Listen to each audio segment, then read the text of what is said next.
কু হয়েছিল সেই এই 7 নভেম্বর সিপাহী বিদ্রোহের মধ্য দিয়ে সেই পরিসমাপ্তি ঘটে এবং সাধারণ মানুষের স্বার্থ সংরক্ষণে সিপাহী জনতারা শহীদ রাষ্ট্রপতি জিয়াউর রহমানকে বের করে তিনি মুক্ত করে তারপরে ঘটনা একটি ইতিহাস।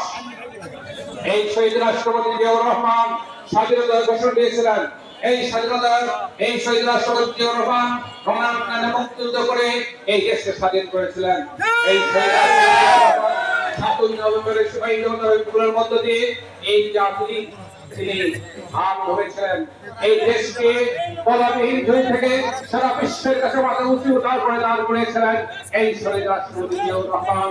তারপরে এই জনগণ সাধারণ মানুষের জন্য দল করেছিলেন, সেই দলের নাম হলো বাংলাদেশ জাতীয় দল। এই দলের নাম হলো ধানের শীষ। ভাইরা আমার, এই ধানের শীষ আশা করি সারা বাংলাদেশ সহ এই সোনাতলা সারিয়া কাছে একটি প্রিয় মার্কা, ঠিক না? ধানের শীষ প্রিয় মার্কা না? এই ধানের শীষের একজন মনোনীত প্রার্থী হিসেবে আপনার সবাই দাঁড়িয়েছি। ভাইরা আমার, আজকে আপনাদেরকে ঐক্যবদ্ধ থাকতে বলি। বিএনপি এবং সকল তত্ত্ব সংগঠনের নেতৃবৃন্দরা যেখানে যারা আছেন ঐক্যবদ্ধ হয়ে কাজ করবেন। যারা ঐক্যবদ্ধ হবেন না, যারা বিভিন্ন বিভ্রান্তি ছড়াবেন, প্রকাশের দলের ক্ষতি হবে। এই মার্কা, যেই মার্কা জনগণ লালন করে, ধারণ করে, অন্তরে ধারণ করে,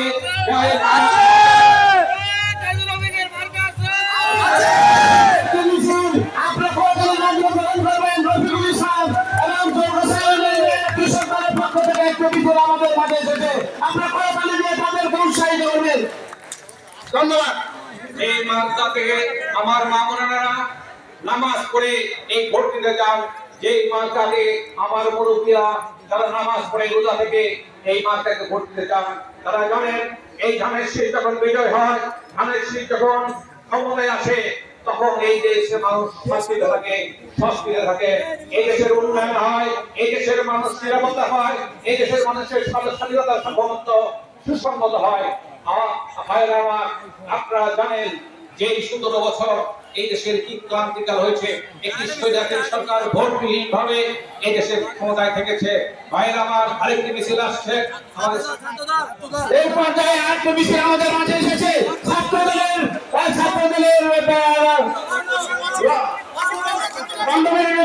একটি মিছিল এসেছে। আপনারা কোরবানির মাধ্যমে আপনারা তাকে 7 ঘন্টা উৎসাহিত করবেন। বন্ধুরা আমার, এখানে আবারও বক্তব্য দেওয়ার জন্য বিনীতভাবে অনুরোধ করছি আপনাদের সকলের প্রিয় আলহাজ কাজী রহমান ইসলাম ভাইকে। ভাইরা আমার, আজকে প্রথমে আরেকটি আমি অনুরোধ জানাবো, সেই অনুরোধ থেকে রাখবেন, সেই অনুরোধ রাখবেন, অনুরোধ রাখবেন। আজকের এই মিছিল, আমার এখন এই বক্তব্য করে একটা মিছিল হবে, মিছিলের শেষ সময় পর্যন্ত থাকবেন আপনারা সবাই, থাকবেন। কষ্ট হলো আজকে আমরা আস্তে আস্তে হাঁটবো, কিছু আমরা ঘুরে আমরা এই মসজিদে পরিশ্রমিত হবো। ভাই আমার এই থামেন। এই ধানের শেষ আমাদের হৃদয়ের স্পন্দন। এই ধানের শেষ সাধারণ মানুষের আশা আকাঙ্ক্ষার এই ধানের শেষ বগুড়া শহীদ রাষ্ট্রপতি জিয়াউর রহমানের জন্মভূমি। এই জন্মভূমির মানুষের একটি গর্ব। তাই তো বিগত যত সময় সুষ্ঠু নিরপেক্ষ নির্বাচন হয়েছে, এই সোনাতলার মানুষ 80% বেশি ভোট দিয়ে এই ধানের শেষ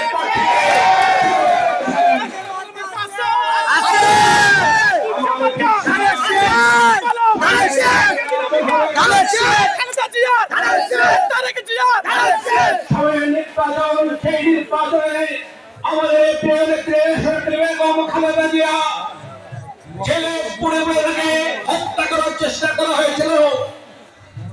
এই 18 কোটি মানুষের জানদায় তার ছোট সন্তানকে নির্যাতন করে, মানসিকভাবে নির্যাতন করে হত্যা করা হয়েছে। তিনি চোখ করে সবকিছু সহ্য করেছেন। পারলে চলে যেতে পারতেন তার বড় ছেলের কাছে, কিন্তু তিনি দেশ ছেড়ে চলে যান নাই। আমার একটি মিছিল এসেছে পপুলার নেতৃত্বে কৃষক দলের কৃষক দলের নেতৃত্বে পপুলার নেতৃত্বে একটি মিছিল এসেছে। আপনারা কোথায় আমাদের তাদেরকে উৎসাহিত করেন। আমার বক্তব্য দেওয়ার জন্য অনুরোধ করছি আমাদের প্রিয় নেতাদের বাবা সাজ্জাদ ইসলাম ভাইকে। তার মূল্যবান বক্তব্য শেষ শুনে আপনার মিছিল করে মিছিল শেষ করে বাড়ি ফিরে যাবেন ইনশাআল্লাহ। আমি আজকে এই অনুষ্ঠানে আপনাদের কথা বলেন, আমরা সবাই ঐক্যবদ্ধ থাকবো। ধানের শেষের বিজয় না নিশ্চিত না হওয়া পর্যন্ত আমাদের প্রেমের দেশনেত্রী বেগম খালেদা জিয়া, যিনি আমাদের জন্য তার জীবনটা উৎসর্গ করেছেন, উৎসর্গ করার মানুষে এই 18 কোটি মানুষ ছেড়ে তিনি যান নাই। তার পুত্র বড় পুত্র আমাদের ভারপ্রাপ্ত চেয়ারম্যান জনাব তারেক রহমানকে হত্যা করার উদ্দেশ্যে তাকে বিভিন্ন ভাবে তাকে কৌশল গ্রহণ করেছিল। আল্লাহ রহমান রহিম তিনি আমাদের নেতৃত্ব দিচ্ছেন। এই বিএনপিকে যে কোনো সময় সবচেয়ে বড় সংগঠন হিসেবে তিনি সারা বাংলাদেশে আজকে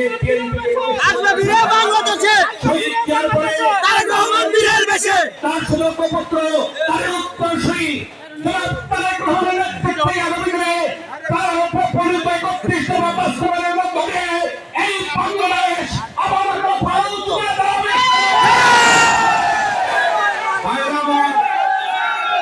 আপনারা তার প্রতি আস্থা রাখবেন, আমাদের প্রতি আস্থা রাখবেন।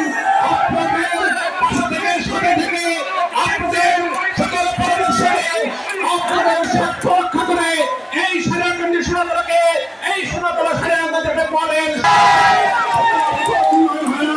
সেই উন্নয়ন শুরু করে আগামী 5 বছরে আমরা 50 বছরের উন্নয়ন এই আজকে আমি বলতে চাই আমাদের প্রিয় নেত্রী বেগম খালেদা জিয়া এবং প্রিয় নেতা তারেক রহমানের নেতৃত্বে আমরা ঐক্য থেকে আমরা কাজ করবো। আমরা যতদিন পর্যন্ত